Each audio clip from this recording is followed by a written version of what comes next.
The older I get, the more I feel what I have told you many times over the years. And that is one of the great joys of being in the United Methodist Ministry is the incredible people that you meet and get to live with and know. It's not the bishops. It's not the hierarchy that all of we pastors from time to time try to impress.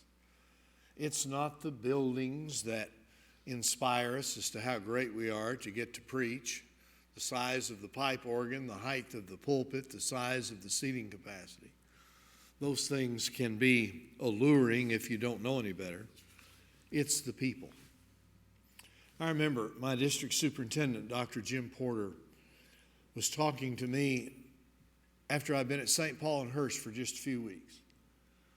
In the year 2000, and he said, "Mark, this church has occupied a lot of my time over the last few years, and I've grown weary of some of the trouble. But I'm going to tell you, you just can't beat those St. Paul people." And when everything started to gel and we took off, there wasn't anybody any more excited than Dr. Porter. And when I finished there in 2010, I thought, this will be the height of my career in terms of relationships. I make more money or have a bigger facility, but I'll never have the relationships that I have been blessed with here. But I got to tell you, St. John the Apostle hadn't beaten St. Paul yet, but you have risen to equal footing. And the longer I'm here, the more I feel so connected to so many of you. I know some of you better than others, but there's still great time ahead to know you even better. And one of those is Ann Robertson. She joined the church early in my ministry. She has history in Arkansas. I never got to know her husband that she was widowed from, but I can tell even to this day she is still in love with the spirit of that man, and she truly respected him and respects him today. She has brought great faith. She's brought class, decency, dignity to our church, our music ministry. She has served 2 terms on our staff parish relations committee. That's an awful thing to do to a new member, is put them on the staff parish relations committee. But she had what it takes to do it and do it well. She's navigated us through some stormy waters. She's been very supportive, insightful, and I am just absolutely delighted and thrilled tonight to get to be here as she has accepted the invitation to be our speaker tonight. We talked about whether or not she would do a message or if I would interview her kind of and ask her a few questions, and she told me last week she's ready. So welcome our wonderful friend, Mrs. Ann Robertson.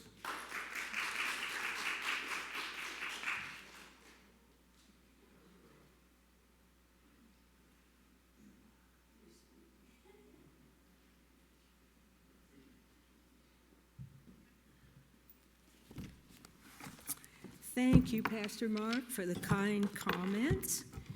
And I have to say, it's kind of amazing what we're willing to do in order to get our name in lights. Several weeks of introspection bring into this brief faith journey with its various pluses and minuses. Amazing, as I said, what one will do to get your name up there. My younger sister and I were children of privilege, not necessarily from a monetary point of view, but from the fact that our parents were loving Christians. Much of our family life growing up in northern Illinois was centered around our church. And music has always played a very important part in my life. And I think the seed was planted early in church experiences. As far back as I can remember, the high point of every Sunday service was the music. Even as a child, we had a magnificent pipe organ, a wonderful choir, singing of the hymns, and I remember thinking, oh, I can hardly wait until I can participate in that. And as the years went on, choir, piano lessons became a part of every week. About at the age of 10, I played the piano well enough that I could play the piano for the chapel services that preceded our Sunday school classes. And the downside of that was I stopped going to Sunday school at about 10. And this was kind of strange because my mother, who had been a former school teacher, was a 5th grade Sunday school teacher. And I don't think she ever missed the fact that I wasn't there in class, you know. Anyway, from that kind of piano playing, that continued all the way through junior and senior high school.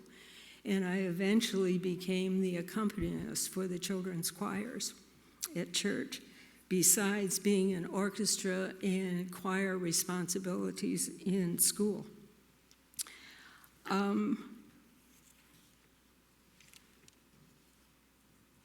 Always very average in my abilities, but loving the participation and appreciating the talents of others. Through lessons from the pulpit, examples from my parents, and the love and encouragement from people in our church, my religious foundation was laid, for which I am so grateful in those years at home. Off to college to earn an education degree with choir and various music electives. And one of the most interesting things, I'd always been so fascinated with the pipe organ that I took an applied organ class. Oh, what was I thinking? Because my instructor had been an organist at Radio City Music Hall. And if you ever have a chance to go during the Christmas time and see these magnificent organs come out from the side of the stage and then they start playing, it just blows your mind. Anyway, Dr. Terwilliger was very patient with me, but the downfall of the whole experience, I was responsible for playing an organ piece before a gigantic assembly of college students. Now you talk about being unprepared and scared out of your gourd over it. Well, I made it through, and I luckily got a C in the class, which was a gift from God, I think. After college, marriage, the arrival of 3 precious daughters, and the gift of being a stay-at-home mom, the best job in the world. When all daughters are in school, I begin teaching in various primary grades. Never long enough in any position to earn a 5-year pin, because as my husband Gene's work required moves every few years. These working years, our family moved 7 times to different Midwestern states, and one of these moves involved going to Toronto, Ontario for a year and a half, which was a very interesting experience. In all of these years, church involvement was not a constant part of our lives. Retirement years bring Gene and I back to Texas for the second time, bringing our family together again. Enjoying family, building our home, wonderful travel opportunities were the focus of many fulfilling years. Unfortunately, church was not one of our priorities. Time passes. 10 years ago, I lose my beloved partner. Without my foundation of belief, Gene's passing would have been nearly impossible to bear. My prayers of gratitude and pleas of Lord, give me the strength to meet these challenges have been a sustaining force. A word to all, cherish your partners every day. At the point of Gene's passing, all 3 daughters and their families are in the area. And after so many moves, I'm not going anywhere. We need a church family home. Our first church-seeking visit was to St. John's 1 week after Pastor Mark's arrival. I was disappointed that there was no organ until hearing John playing the piano, then decided it didn't matter. Also, it was summer at 8:30 services, and there was no choir, which was another disappointment. Regardless, we found a pastor presenting a meaningful, understandable message and a welcoming congregation. This seemed what we were looking for.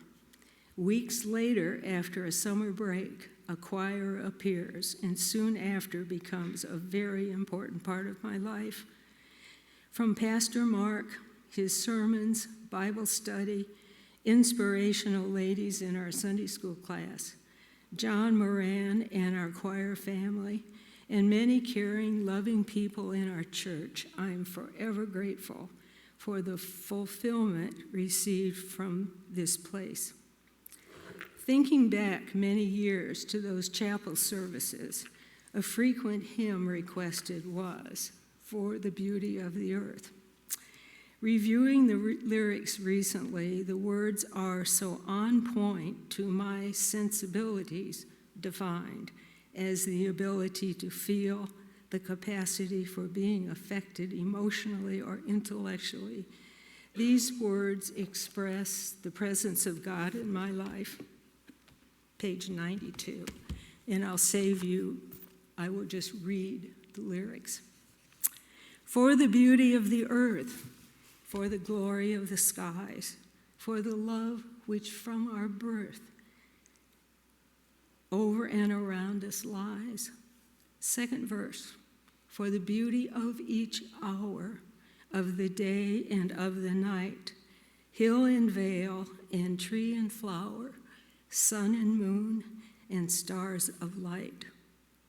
For the joy of ear and eye, for the heart and mind's delight, for the mystic harmony linking sense to sound and sight, for the joy of human love, brother, sister, parent, child, friends on earth and friends above, for all gentle thoughts and mind, for the church that evermore lifteth holy hands above, offering up on every shore her pure sacrifice of love.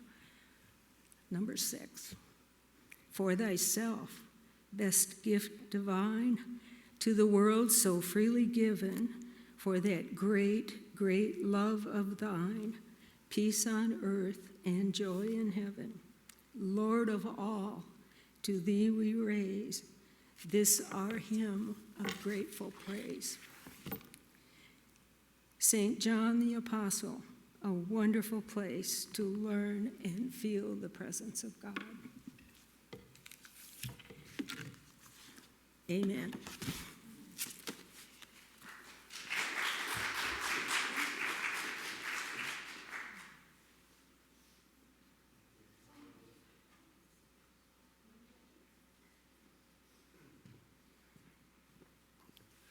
Christmas is a great time of year to be reminded, as we just have been, that we take too much for granted.